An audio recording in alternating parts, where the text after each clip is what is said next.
Hi friends, are you ready to start the next few chapters of Front Desk?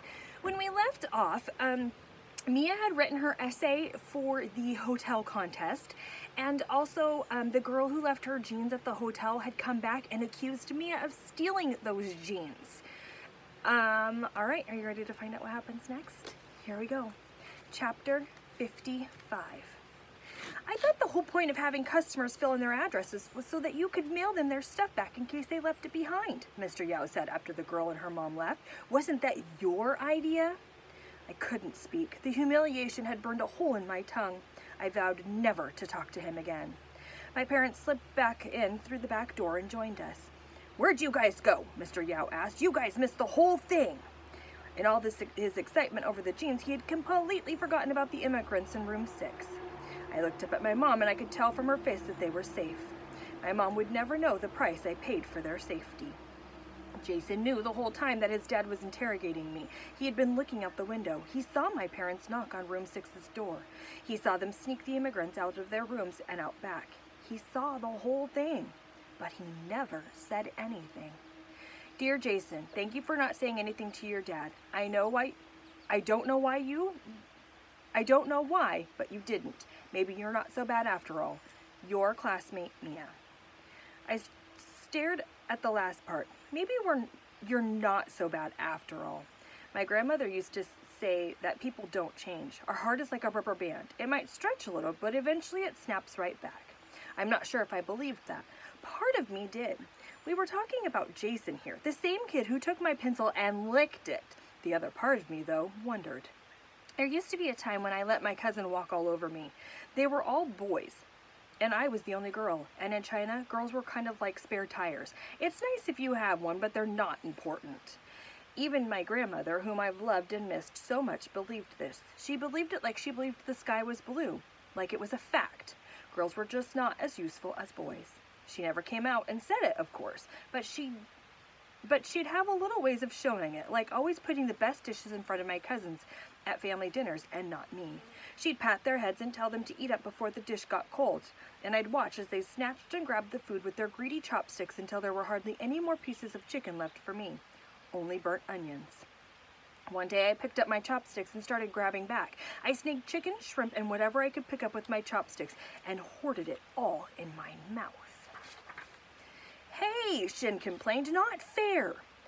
We weren't close then, and I narrowed my eyes at him. As I picked up my chopsticks to reach for more food, Shin blocked my chopsticks with his. Our chopsticks collided like swords. The two of us held them in position, neither willing to back down.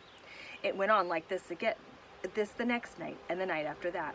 Eventually our chopsticks war got so bad, my grandmother had to use her own chopsticks to draw a line in the food and declare one side mine and the other side Shin's. From then on, every dish had a line. I remember countless birthdays, Chinese New Year. Everything had a line. Then one day, I looked down and the line was gone. My grandmother had forgotten to draw it. I waited for Shin to take the first piece of chicken, and he waited for me. Neither of us grabbed, neither of us hoarded. Somehow, we'd gone from food enemies to friends. Neither of us knew when it had happened. We just knew we no longer needed the line. I thought about that and then how people change. And I thought about Jason. I didn't end up giving the letter to Jason. I was going to, but for some reason, I just didn't.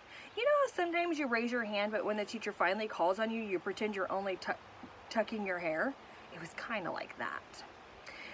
As the first of spring flowers bloomed, I tried to forget the painful memory of the jeans.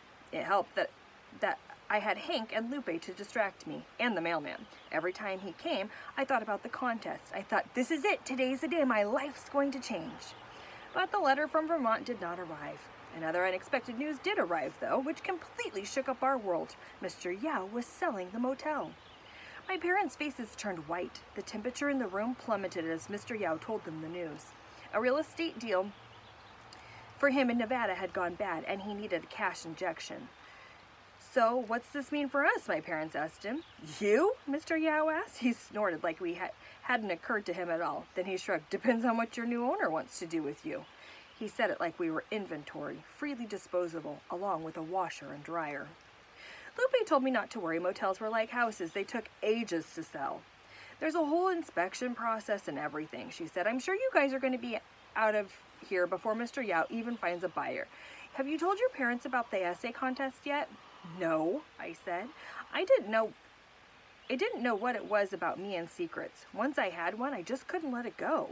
I would feed it and snuggle it, and it would grow inside me until it took a life of its own. So, no, I hadn't told my parents. I'd been too busy imagining the look of the surprise on their face to actually surprise them. They're going to freak when you win, Lupe said with a smile. My parents did freak, but not over the winning of the contest. They were freaking out over the new motel owner, who the new motel owner was going to be. Oh gosh, what if he hates Chinese people, my mom said, biting down on her nail. Or what if he wants to run it himself, my father said. Should we look for another job, my mom asked. What should we do? My parents paced the living room, fretting and panicking while I sat quietly in the corner. That was the problem with keeping a secret. You're all alone, on your own little island. Have you ever thought about how nice it would be if we owned a motel, I asked. I just kind of threw it out there. My dad laughed. That would be nice, he said. He looked into the distance to let himself imagine for a second.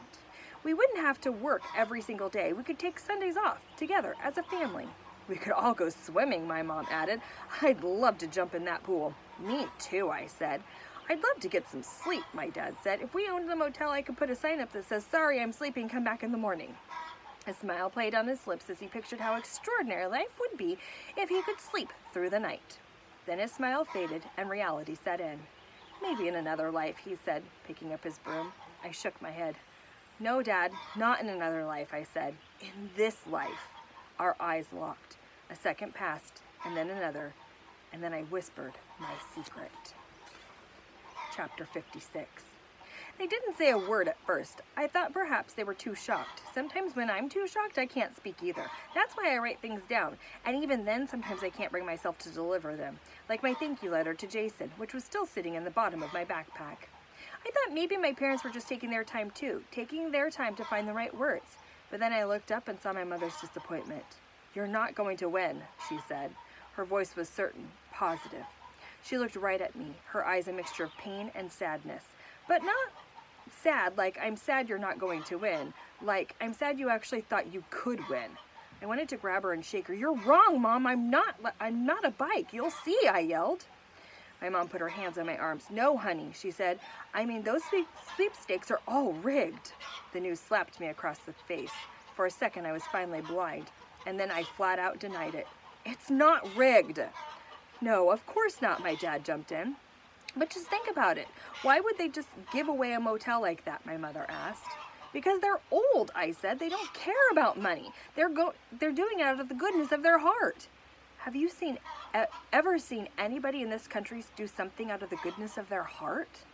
The doctor who fixed you up, remember him? My mother's face softened. She didn't talk about the contest being rigged after that. Still, the doubt lingered with me. What if she was right? Chapter 57. Mr. Yao came over the next day, poring over the numbers and figures in the big ledger with an intensity I had never seen before. He took over the entire front desk, making calls and pounding so madly on the calculator. I thought it might break. I didn't really want to be in the same room with him after what happened with the jeans, but I stayed behind so I could put the blue baseball cap on the table.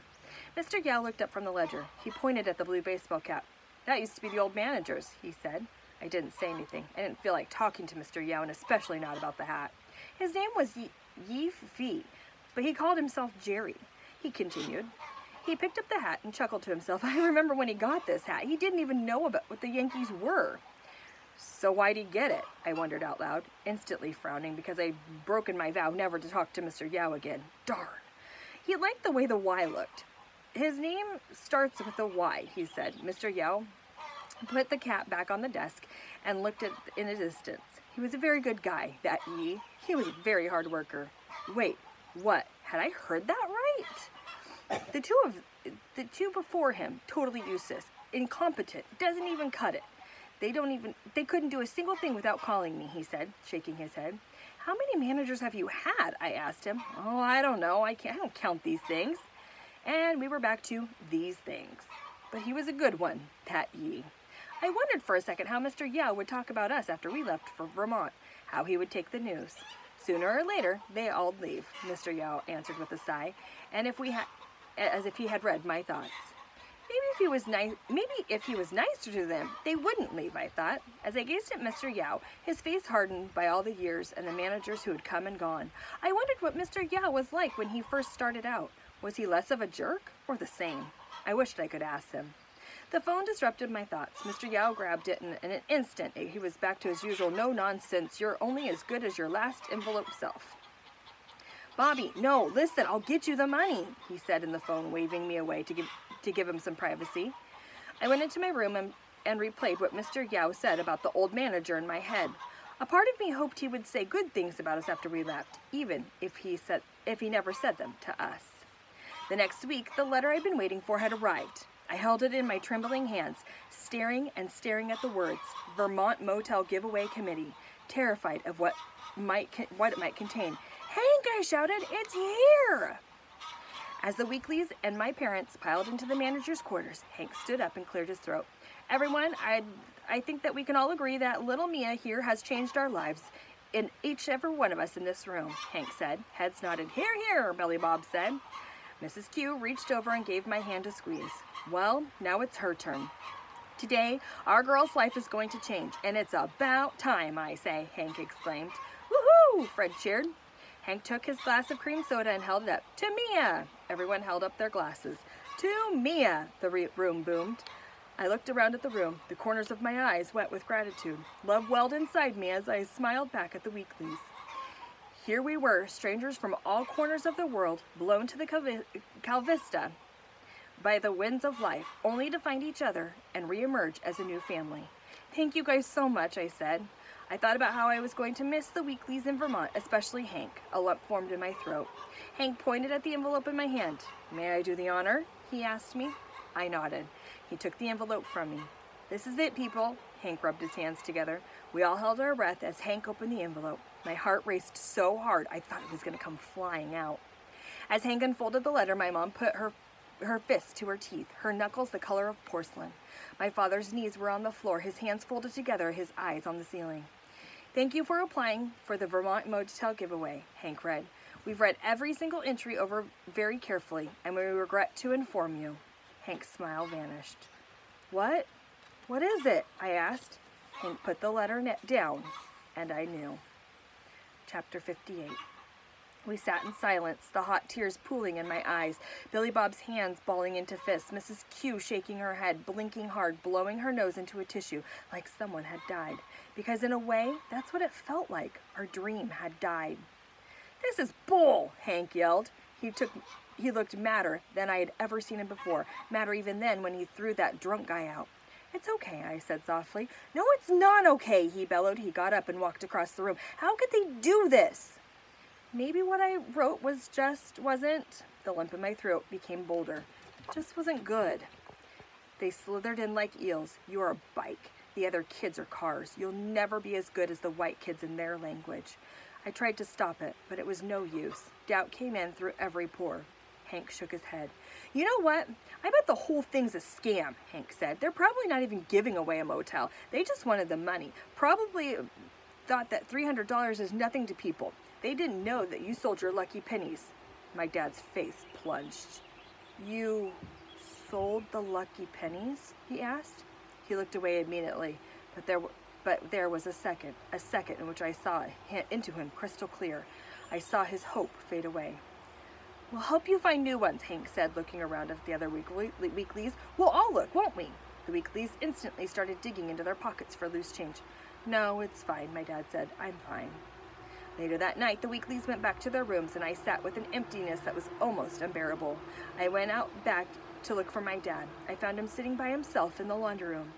Hey, Dad, I said. He looked at me. He looked up at me, his eyes pink and moist, like he'd been crying. Hey, sweetheart, he said. He quickly dabbed his eyes with the towels. I'm sorry I sold your lucky pennies, I told him.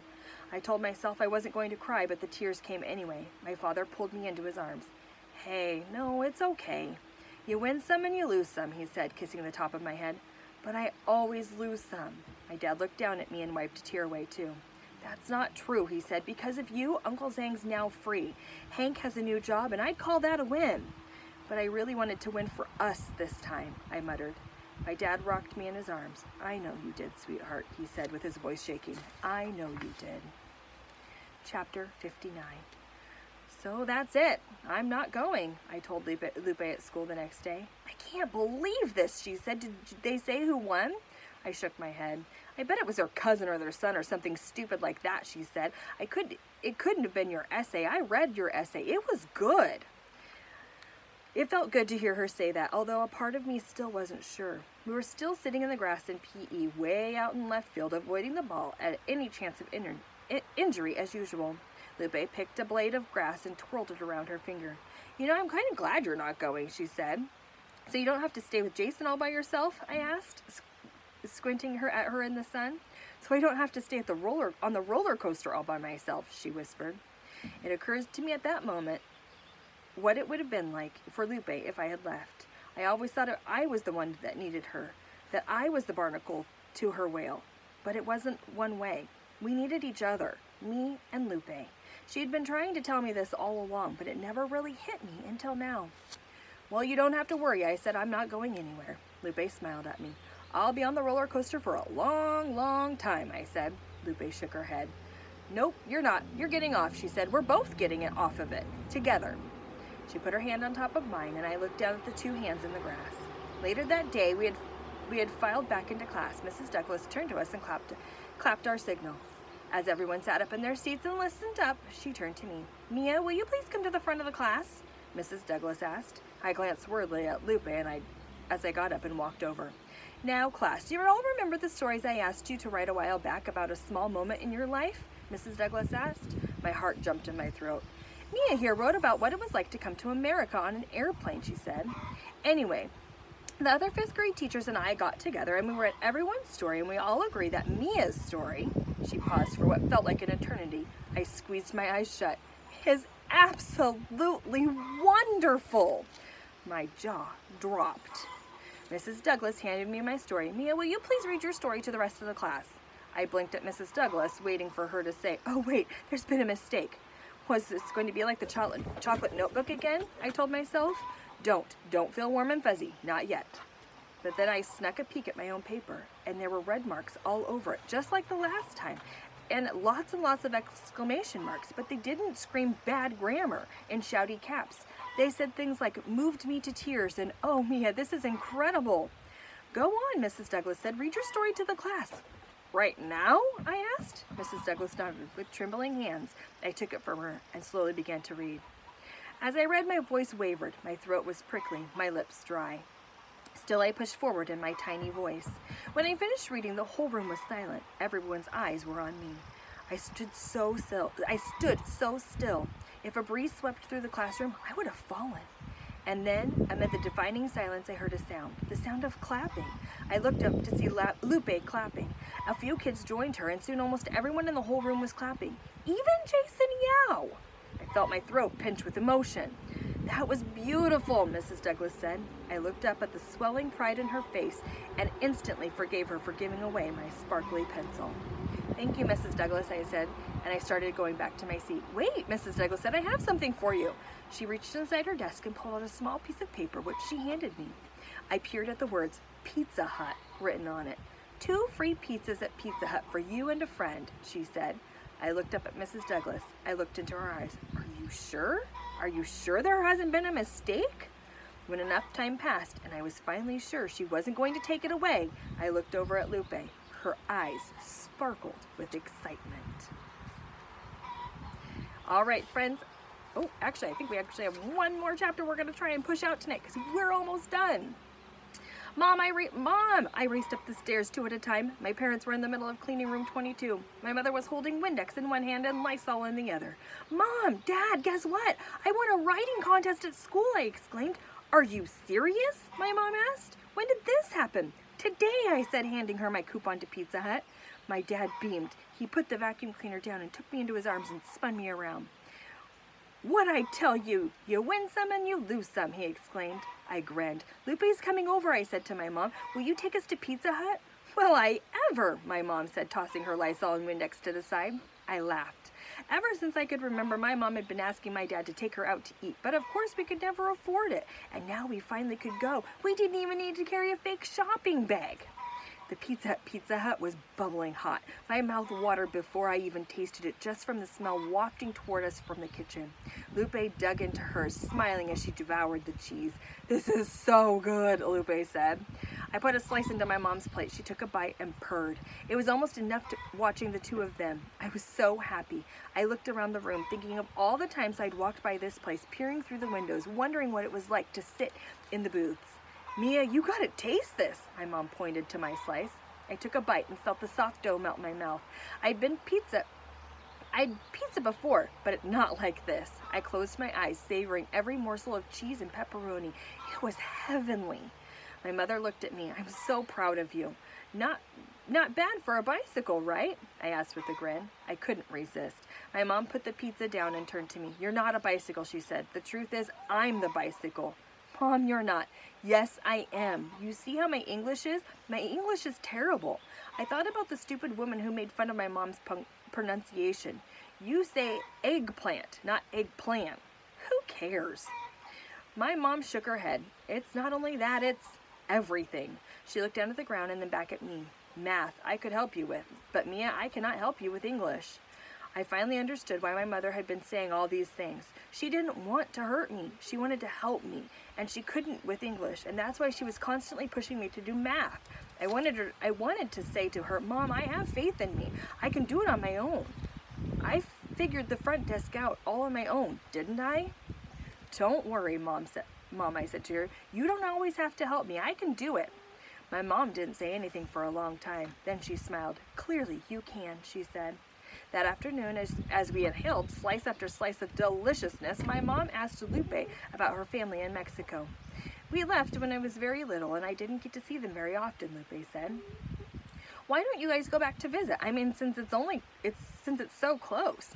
I said, I would go back every day in China, if China were right there." Lupe shrugged. "My mom says every time we go we have to buy so many presents for everyone.